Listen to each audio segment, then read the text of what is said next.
तर प्रफुल्ल लोढावर मुंबईच्या साकीनाकामध्ये देखील गुन्हा दाखल आहे।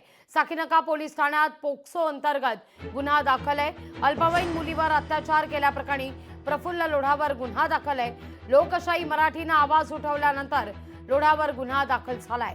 5 जुलैला प्रफुल्ल लोढाला चकाला पोलिसांनी अटकही केली होती। बौद्धन पोलिसात लैंगिक अत्याचाराचा गुन्हा दाखल होण्यापूर्वी मुंबईतही 2 गुन्हे दाखल झालेले आहेत। यामध्ये साकीनाका पोलीस ठाण्यात पोक्सो अंतर्गत गुन्हा दाखल झालेला आहे। प्रफुल्ल लोढावर मुंबईच्या साकीनाकामध्ये हा गुन्हा दाखल झालेला आहे। अल्पवयीन मुलीवर अत्याचार प्रकरण आणि या प्रकरणी गुन्हा दाखल आहे। तर या सगळ्या विषयी अधिक माहिती घेण्याकरता आपले 2 प्रतिनिधी 2 ठिकाणावरून जोडले गेलेले आहेत। पुण्यात प्रफुल्ल लोढावर गुन्हा दाखल झालाय। अपडेट देण्याकरता चंद्रशेखर भांगे आपल्या सोबत जोडले गेलेले आहेत।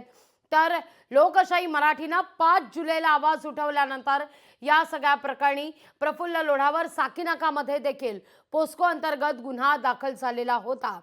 सुरुवातीला मी जाते चंद्रशेखर भांगे यांच्याकडे।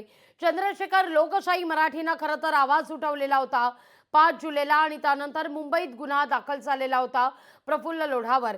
याविषयी भाग्यश्रीकडून अपडेट आपण घेणार आहोतच, पण आता पुण्यातही प्रफुल्ल लोढावर गुन्हा दाखल झालाय।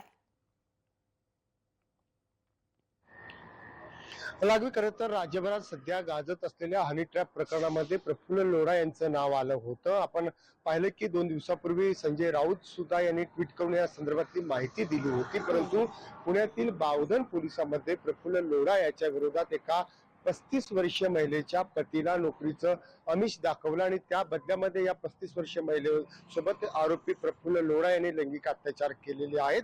खरं तर मे महिन्याच्या 27 तारखेला पुणे बेंगलोर रस्त्यावरती एका पंचतारांकित हॉटेलमध्ये हा सगळा प्रकार घडला होता। त्यानंतर या महिलेच्या पतीला प्रफुल्ल लोढा यांनी कोणत्याही पद्धतीची नोकरी जी आहे ती लावलेली नाही, फक्त आमिष दाखवून त्या महिलेची फसवणूक केल्याचं लक्षात आल्यानंतर या पीडित महिलेने जे आहे ते 17 तारखेला पुण्यातील बावधन पोलिसांमध्ये प्रफुल्ल लोढा याच्या विरोधामध्ये गुन्हा दाखल केलेला आहे। खरं तर आपण पाहिलं की 17 तारखेनंतर आजपर्यंत या सगळ्या विषयीची माहिती पोलिसांनी माध्यमाच्या समोर दिली नव्हती किंवा कोणत्याही पद्धतीची माहिती बाहेर जाऊ नये असे सक्त आदेश वरिष्ठांचे होते का असं म्हणावं लागेल। आणि या सगळ्याची बातमी आज सकाळी लोकशाही न्यूजने दाखवल्यानंतर मोठी खळबळ सध्या राज्याच्या राजकारणामध्ये उडालेली आहे। प्रफुल्ल लोढा एका राजकीय पक्षाची संबंधित येत असतात। त्यांचं जे मूळ गाव आहे जळगाव जिल्ह्यामध्ये, त्यांचं मोठं प्रस्थान एका राजकीय पक्षाची ते सभासद सुद्धा असल्याची माहिती समोर येत आहे। ज्या पद्धतीने प्रफुल्ल लोढा यांनी या पीडित महिलेवरती अन्याय अत्याचार केले,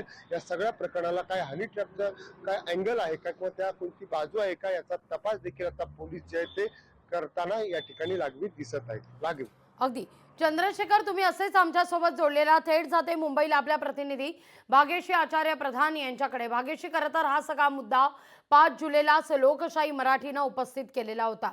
आता चंद्रशेखर भांगे जसं म्हणतात की प्रफुल्ल लोढाचे काही विशिष्ट पक्षाशी संबंध आहेत। खरं तर काल संजय राऊत यांनी या सगळ्या संदर्भात एक फोटो ट्विट केला। त्यानंतर या सगळ्या प्रकरणी हनी ट्रॅपचं सगळं कनेक्शन जामनेरमध्ये आहे का अशी चर्चा सुरू झालेली होती। प्रफुल्ल लोढांवर पुन्हा आरोप होऊ लागलेले होते, पण त्यानंतर मात्र प्रफुल्ल लोढांचे सगळ्याच पक्षाशी संबंध असल्याचं गिरीश महाजनांकडून देखील सांगण्यात आलं, इतर पक्षांकडून देखील सांगण्यात आलं। त्यानंतर एक वेगळा अँगल समोर येताना दिसतोय। आता पुण्यात गुन्हा तर दाखल झालाय, पण यापूर्वीच लोकशाही मराठीने ही बातमी लावून धरलेली होती आणि प्रफुल्ल लोढावर 5 जुलैला चकाला पोलिसांनी अटक करत पोस्को अंतर्गत गुन्हा सुद्धा दाखल केलेला होता। आता या सगळ्या प्रकरणी काही अपडेट घडताना दिसतायत का? नक्कीच लागवी, खरं तर हनी ट्रॅपचा जो मुद्दा आहे तो पावसाळी अधिवेशनात चांगलाच गाजलेला पाहायला मिळाला आणि या सगळ्यानंतर प्रफुल्ल लोढा यांचं नाव देखील पुढे आलेलं होतं। खरं तर या सगळ्या संदर्भात 5 जुलै रोजी आपण त्यांना अटक देखील झालेली होती। त्याचं कारण महत्त्वाचं असं होतं की लोकशाहीने आवाज उठवलेला होता आणि विषय असा झाला होता की साकीनाक्याला एका मुलीवर पॉक्सो अंतर्गत हा गुन्हा दाखल झालेला होता। या मुलीवर बलात्कार केल्याचा आरोप त्यांच्यावर करण्यात आलेला होता आणि त्यानंतर त्यांना अटक झालेली होती। खरं तर 9 जुलैपर्यंत त्यांना पोलीस कोठडी देण्यात आली आणि नंतर त्यांना जामीन देखील देण्यात आल्याची माहिती मिळते। मात्र सध्या जर आपण बघितलं तर प्रफुल्ल लोढा हे नाव सध्या प्रचंड चर्चेत असल्याचं पाहायला मिळतंय। सगळ्याच राजकीय नेत्यांकडनं प्रफुल्ल लोढा यांचं नाव चर्चेत आहे। खरं तर असं म्हटलं जातं की गिरीश महाजन यांचे ते निकटवर्ती आहेत, मात्र आपण बघितलं की त्यांच्यावर ज्या वेळेला गुन्हा दाखल झाला त्याच्यानंतर त्यांच्या जामनेरच्या घरी रेड देखील टाकण्यात आलेली होती। त्यांच्या जामनेरचं घर देखील सगळं पोलिसांनी तपासून काढलेलं होतं। इतकंच नव्हे तर पहूर येथे त्यांचं शॉपिंग कॉम्प्लेक्समध्ये त्यांचं ऑफिस आहे, तिथे देखील पोलीस गेले होते। तिथे देखील जवळपास 4 ते 5 तास तपासणी पोलिसांची सुरू होती। त्यांच्या घरातनं नेमकं काही मिळतंय का याची देखील पोलिसांनी तपासणी केली होती आणि ह्या सगळ्यामध्ये आता नेमकी काय पुढे अपडेट येते हे बघणं महत्त्वाचं आहे। मात्र सध्या आपण जर बघितलं तर पुणा येथे आज आत्ता झालेला गुन्हा झालेला दाखल आणि साकीनाका येथे झालेला गुन्हा दाखल हे सगळं बघितलं तर प्रफुल्ल लोढांचे पाय आणखीनच चिखलात रुततायत असं पाहायला मिळतं एकंदरीत लागली। समर्पक, खरं तर तुम्ही या सगळ्याचं कन्क्लुजन काढलं की पाय अधिकच खोलात जाताना पाहायला मिळतोय। भाग्यश्री आणि चंद्रशेखर, तुमच्या दोघांचे सुद्धा आभार तुम्ही दिलेल्या एकूण आज या सविस्तर माहिती करता। लोकशाही मराठी ऐका, पहा, जागरूक रहा।